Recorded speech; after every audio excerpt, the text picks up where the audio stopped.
साल मई जून के महीने में उबलापुर गांव में भयानक गर्मी पड़ा करती थी। बारिश न होने के कारण तालाबों का पानी सूख जाता, साथ ही जमीन का जल स्तर भी नीचे चला जाता। इसीलिए हैंडपंप से पानी निकालने में परेशानी होती थी। अम्मा, नल का पानी फिर चला गया। बाल्टी में पानी होगा, उससे नहा ले। बाल्टी भी खाली है। अभी 1 घंटे पहले जब हैंडपंप में पानी आ रहा था तो मैंने बाल्टी भर कर रखी थी। सैफाली महारानी जी उसी से नहा ली होंगी। हमारा लड़का ऐसे ही बिना नहाए मलिच रह गया। मैंने भी तो कल पानी भर कर रखा था, तो तुम्हारा लड़का उससे नहा लिया। मैंने तो कुछ नहीं कहा। हमारी लड़की नहा ली तो तुम्हें बहुत बड़ी आफत आ गई। अपनी महारानी लड़की से कहो खुद हैंडपंप से पानी निकाल कर रखा करे, वरना लगाऊंगी किसी दिन 2-4 झापड़। मार कर दिखाना मुझे, मेरे हाथ तो जैसे हैं ही नहीं। सैफाली अपनी माँ के साथ रहती थी। उसके पिता की मृत्यु हो चुकी थी। सैफाली की उसकी चाची से अक्सर पानी के पीछे लड़ाई हुआ करती थी। सैफाली के पिता की मृत्यु के बाद चाचा चाची सैफाली और उसकी माँ को घर से निकाल देना चाहते थे।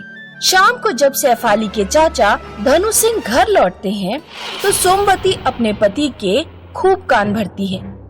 आज तो आपकी भतीजी सैफाली मुझे मारने को लिपटी जा रही थी।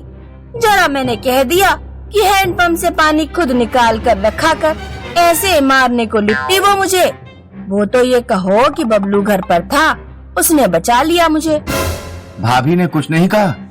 तुम्हारी भाभी तो पूरा मजा ले रही थी। वो तो अपनी लड़की के हाथों मुझे पिटवाना ही चाहती है। इस तरह झूठ बोलकर सोमवती धनु सिंह को चढ़ा देती है। धनु सिंह गुस्से में तुरंत अपनी भाभी के कमरे में जाता है और उनका सामान बाहर निकालकर फेंकने लगता है। चाचा, ये क्या कर रहे हो? तुम लोग यहाँ से बाहर निकलो। भैया मर चुके हैं, अब तुम लोगों को यहाँ रहने का कोई मतलब नहीं। सैफाली और उसकी माँ सरपंच के पास धनु सिंह की शिकायत करने जाते हैं। पंचायत बैठती है, लेकिन सैफाली की चाची सरपंच को रिश्वत देकर फैसला अपने पक्ष में करवा लेती है। धनु सिंह, सोमवती और बबलू तीनों धक्के मारकर सैफाली और उसकी माँ को घर से बाहर निकाल देते हैं। माँ, अब हम कहाँ जाएंगे? बेटा, नानी के घर चलते हैं। इस गांव में धनु सिंह की वजह से हमें कोई आसरा नहीं देगा। भरी दोपहरी में सैफाली की माँ चलते चलते धूप और गर्मी के कारण बेहोश हो जाती है। उठो माँ, तुम्हें क्या हो गया? सैफाली इधर उधर पानी खोजने लगती है, लेकिन उस वीराने में उसे कुछ नहीं मिलता। वो दौड़ती हुई झाड़ियों के पास पानी की तलाश में जाती है। वहाँ उसे एक हैंडपंप दिखाई देता है। हैंडपंप खराब था, उसमें हैंडल नहीं था। सैफाली तुरंत एक मजबूत लकड़ी ढूंढकर हैंडल बनाती है और हैंडपंप में फिट करती है। 1 घंटे लगातार प्रयास करने के बाद नल से कुछ निकलना शुरू होता है, लेकिन वो पानी नहीं, तरल सोना था जो बाहर निकलते ही जम जाता। ये तो सोना है। सैफाली थोड़ा सा सोना लेकर ही अपनी माँ के पास दौड़ती है। माँ अभी भी बेहोश थी। एक नौजवान घुड़सवार रास्ते से गुजर रहा था। सैफाली उसके पास जाकर बोली, मेरी माँ को अस्पताल तक पहुँचा दो और बदले में ये सोना ले लो। घुड़सवार सैफाली और उसकी माँ को अस्पताल तक छोड़ देता है। फिर मिलेंगे। अस्पताल में माँ का कुछ दिन इलाज चलता है और वो ठीक हो जाती है। माँ, नानी घर जाकर बोझ बनने की जरूरत नहीं है। सोना देने वाले हैंडपंप के पास ही हम झोपड़ी डाल लेंगे और वहीं रहेंगे। सैफाली और उसकी माँ हैंडपंप से जरूरत के मुताबिक सोना निकालकर बेच देते हैं और झोपड़ी बनाकर जरूरत का सामान खरीद लेते हैं। घुड़सवार जब भी रास्ते से गुजरता तो सैफाली से मिलकर जाता। एक दिन बबलू ने बाजार में सैफाली को बहुत अच्छे कपड़े पहने घुड़सवार के साथ घूमते देख लिया। बबलू सारी बात जाकर अपने अम्मा बापू को बताता है। जब वे लोग गांव के बाहर झोपड़ी में रह रहे हैं, तो उनके पास इतने पैसे कहाँ से आ रहे हैं? धनु सिंह एक दिन चुपके से शेफाली का पीछा करता हुआ उसकी झोपड़ी तक पहुंचता है। वो शेफाली को हैंडपंप से सोना निकालते देख लेता है। धनु सिंह घर आकर एक बैलगाड़ी तैयार करता है। ये बैलगाड़ी से आप कहाँ जा रहे हैं? शेफाली की झोपड़ी के पास एक हैंडपंप है जो सोना देता है। आज रात हम उस हैंडपंप के नीचे का सारा सोना चुराकर बैलगाड़ी से ले आएंगे।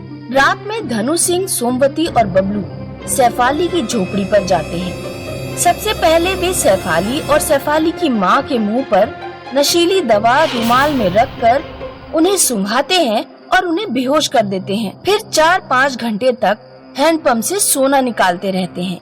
बैलगाड़ी पूरी भर जाती है। वे अपने थैले और कपड़ों में भी सोना ठूंस लेते हैं, लेकिन हैंडपंप से सोना निकलना बंद नहीं होता। लगता है नीचे कोई बहुत बड़ी सोने की खान है। अब बस कीजिए, इतना सोना बहुत है, इसे ही ले जाने में बहुत परेशानी होगी। धनु सिंह का परिवार बैलगाड़ी पर सोने का ढेर रखकर अपने गांव की ओर चल देता है। रास्ते में डाकुओं की टोली गुजर रही थी। डाकुओं की नजर उन पर पड़ जाती है।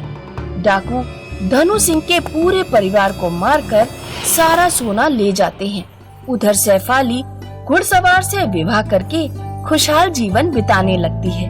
किसी ने ठीक ही कहा है, बुरे कर्मों का फल बुरा ही होता है। गुजरात में रहने वाले रमेश भाई शांतनु की नमक की फैक्ट्री थी। वे कच्छ की खाड़ी से नमक निकालकर बेचा करते थे। रमेश ने देखा कि कुछ महीनों से उनकी कंपनी के नमक की बिक्री कम हो रही है। उन्होंने ये बात अपने मैनेजर को बताई। सर, हमें कोई आकर्षक ऑफर निकालना चाहिए, इससे हमारे नमक की बिक्री बढ़ सकती है। आकर्षक ऑफर? ऐसा करो, नमक में सोने का ऑफर निकालो। उज्ज्वला नमक खरीदो और सोने के बिस्किट जीतो। रमेश भाई शांतनु का नमक गुजरात और राजस्थान के बहुत सारे गांव में सप्लाई होता था। राजस्थान में तारापुर नाम का एक गांव था, जहां पिंटू और मालू का परिवार रहता था। पिंटू और मालू के पिता एक गरीब किसान थे। उनके खेत में खाने भर के लिए ही अनाज हो पाता था। माँ, दिवाली आने वाली है। पिछली बार आपने कहा था कि हम टीवी और फ्रिज खरीदेंगे। अगर हमारे फ्रिज होगा तो फ्रिज का ठंडा पानी पी पाएंगे, टीवी होगी तो हम खूब सारे नाटक देख पाएंगे। हाँ, और पिक्चर भी, जैसे प्रधान जी के यहाँ पर पिक्चर चलती है, राजा हिंदुस्तानी, फूल और कांटे, दिल वाले। बच्चों, हमारे घर टीवी और फ्रिज नहीं आ सकते।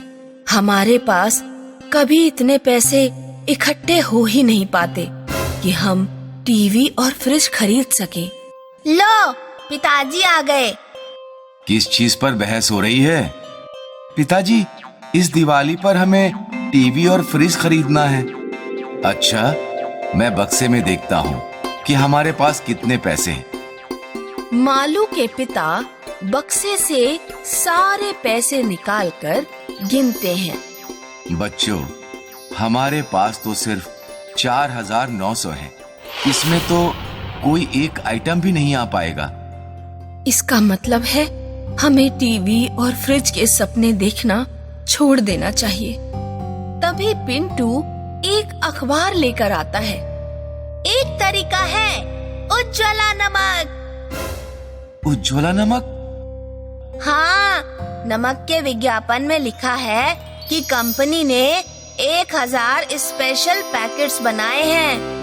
उन 1000 पैकेट्स में से किन्हीं 10 पैकेट में सोने के बिस्किट हैं। तो? अरे बुद्धू, रामपाल चाचा की दुकान पर उज्ज्वला नमक आता है। उनकी दुकान पर जितने पैकेट आते हैं, हम वे सब खरीद लेंगे। किसी ना किसी में तो सोना निकलेगा ही। हाँ, फिर हम सुनार काका को सोना बेच देंगे और टीवी और फ्रिज खरीद लाएंगे। पिंटू और पिंटू के पापा रामपाल चाचा की दुकान पर जाते हैं। मेरे पास इस समय 250 पैकेट हैं। 5000 दो और सारे पैकेट ले जाओ। हमारे पास इस समय 4900 हैं। कोई बात नहीं, 100 बाद में दे देना। पिंटू और पिंटू के पापा उज्ज्वला नमक के 250 पैकेट घर ले जाते हैं। चलो पैकेट खोलना शुरू करते हैं। पूरा परिवार सुबह से शाम तक नमक के पैकेट खोलता रहा, लेकिन किसी में सोना नहीं निकला। हमारे घर नमक का ढेर लग चुका है और मात्र 4 पैकेट बचे हैं। वे लोग एक एक पैकेट हाथ में लेते हैं और उन्हें भी खोल देते हैं। अंतिम 4 पैकेट में भी किसी में सोना नहीं मिलता। पूरा परिवार रोने लगता है। उसी समय पिंटू और मालू की मौसी शहर से आती हैं। अरे क्या हुआ दीदी, सब लोग रो क्यों रहे हैं? मालू की माँ अपनी बहन को सब कुछ बताती है। अरे तुम लोग बहुत भोले हो, कोई कंपनी 20 रुपए के नमक में सोना दे देगी क्या? ये सब कंपनियों की चालाकी होती है अपनी सेल बढ़ाने के लिए। उधर गुजरात में रमेश बहुत खुश था। सर, आपकी ट्रिक काम कर गई। हमारे नमक की सेल 2 गुनी हो गई है। और अभी कुछ देर पहले मुझे खबर मिली है कि राजस्थान की एक दुकान से किसी ने 250 नमक के पैकेट खरीदे। हमने लोगों को अच्छा उल्लू बनाया। उस रात पिंटू के घर सब सो रहे थे। रात में पिंटू पानी पीने के लिए उठा।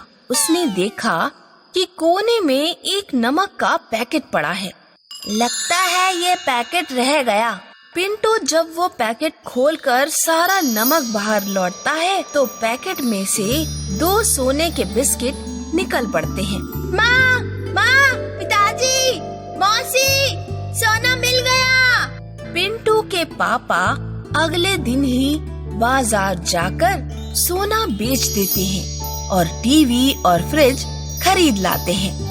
ये हुर्रे, अब हम टीवी देखेंगे और ठंडा पानी पिएंगे।